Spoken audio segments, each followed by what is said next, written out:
Hey guys, welcome back to Black Magic Craft. I don't know what these are, but they're kind of everywhere in the woods around where I live. If you go into the bush, you're gonna find a couple things. You're gonna find some deer. There's a deer over there. There's another one.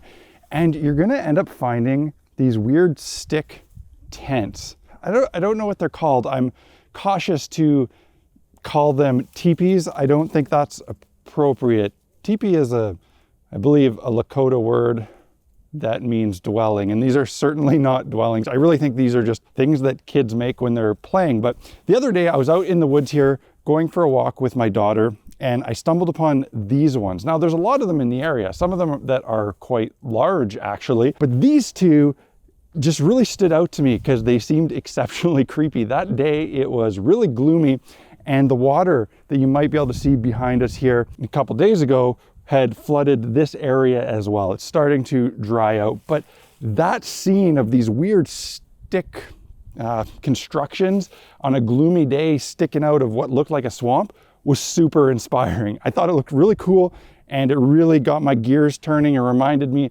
of the swamps in Witcher 3, and I figured it would be a great setting for D&D. I mean, I've run many D&D encounters in settings like this. I figured, why not build one, a little miniature version inspired by real life. Put it in a story in a swamp. There could be some kind of like shaman or mystic forest dwelling person that uses it to like read the bones or scry or whatever in there. I don't think it's a place they would live. I don't think it's a dwelling, but it's maybe something someone like that would use for some sort of ritual. So yeah, that's what I'm building today. Wooden stick hut tent thing that I found in the woods in miniature form.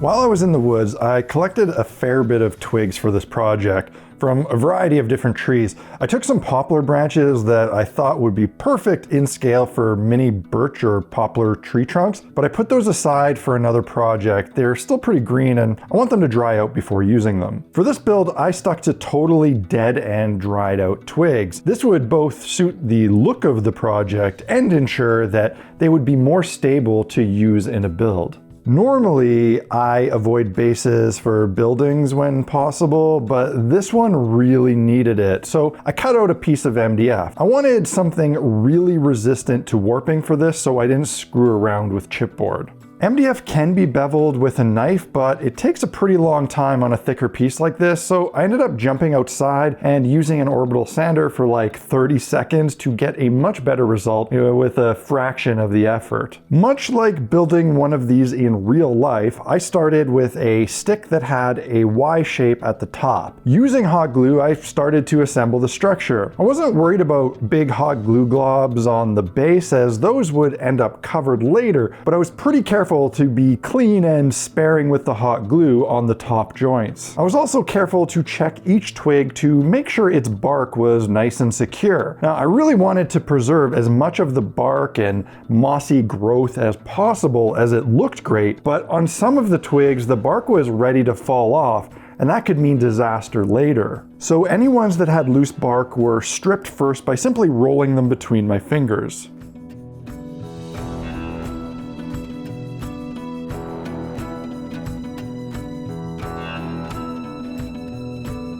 This process was quite tedious, but eventually I got through it. Now, I didn't make the structure totally solid. The ones I've encountered in the woods never were anyway, and I think to get solid walls it would have made the build look way too hefty and bulky, and I think it really would have killed some of the charm. Since I didn't think of this thing as a dwelling, but more of a place for like a shaman or something to maybe perform rituals in, I didn't really think it was necessary for it to imply that it was rain or weatherproof. To build up the base and encase the bottom of the twigs, I turned to SCULPTAMOLD. I really love this stuff. It dries really fast, it dries hard, and it really doesn't shrink much in the process. It was a bit tricky to apply inside and in between the twigs, but not impossible. And if you're wondering why I didn't just put this down first and build off of it, well, it's simply because it wouldn't instantly set and lock the twigs in place and would have made for a very awkward assembly process had I gone that route.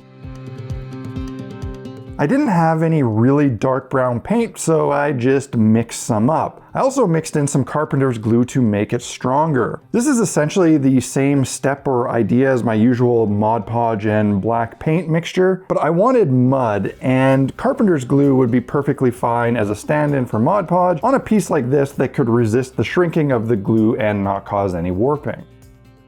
I really wanted to mimic the fall or spring messy ground cover in the woods by my home where I found the real tents. So to simulate dried leaves and debris, I used dried tea. This is just the contents of some unused, awful tasting tea bags that I'd never get around to drinking. And to attach it, I just sprayed on some very thinned matte Mod Podge. You can buy this pre-mixed in the spritz bottle like I have here, or you could easily make your own. Watered down plain PVA would probably also be sufficient, but I do find the extra additives in the Mod Podge to be really helpful. Also, I was able to make use of the bark debris that I had stripped off the twigs earlier to add some more variety of color, shape, and texture.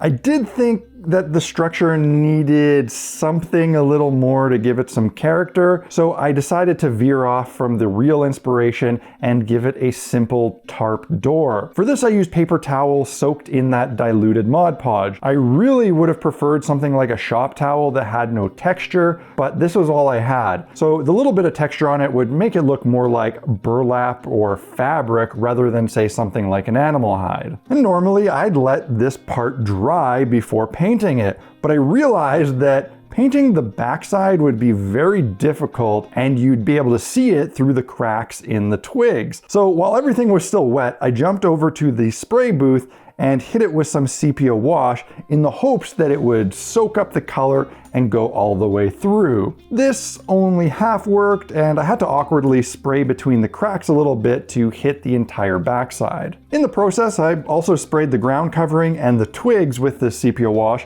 and a bit of diluted black ink in certain areas. This helped to kind of bring everything together to tie it all in color-wise, and it also made the greenish tea bag fillings look a little bit more like dried fall leaves.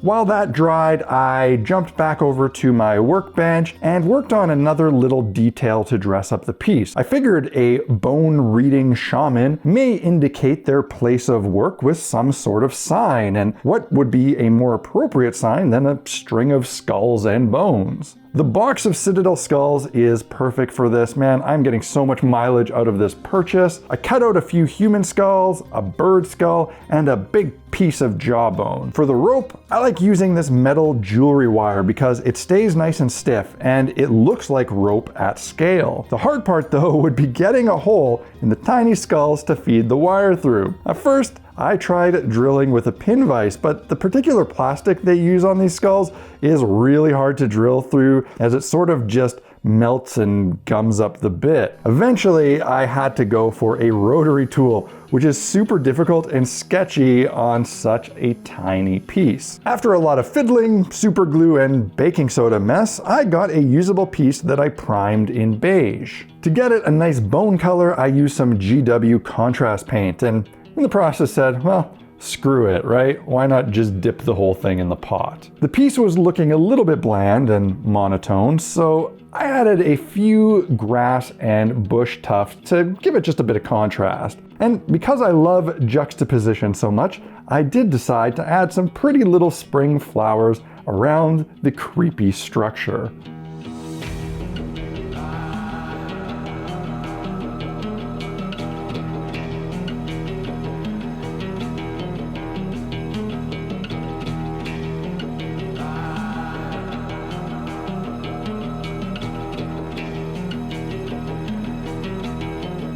I'm really happy with the way this project turned out. It might not end up getting a lot of in-game use, but it was just so satisfying to make. It's not often in the genres that I build in that I get to find a real world thing, collect materials from the real world, and replicate it in miniature form. This was just super fun, and it's gonna be a really memorable piece for me.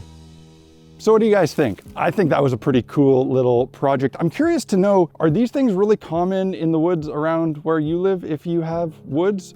Do you know anything about them? Is this really just bored kids? I mean, it probably is. I don't think it's like a Blair Witch type situation, but it's really neat. Let me know in the comments if you've come across these sort of things in your area. If you enjoyed this video, and I hope that you did, hit the like button and let me know in the comments section below. If you need to pick up any tools or supplies to build your own, check out blackmagiccraft.ca. There I have my essential equipment page with I link to all of the stuff that I use and recommend, and you can get the right thing, get it delivered to your house. And also I will put some links in the video description below to key elements used on this project. If you really enjoy these videos that I make each and every week and you want to help me keep making them, the best way you can do that is by supporting the channel on Patreon. It's through those funds that I'm able to allocate so many resources, another deer running by, so many resources to making these videos every week, and I couldn't do it without you guys. So thanks to all my current, past, and hopefully future patrons. I'd love to see you as the newest member of the Black Magic Craft Fellowship. That's it for this week, guys. I'm gonna keep wandering and see if maybe I can find something else cool to inspire next week's project. Cheers.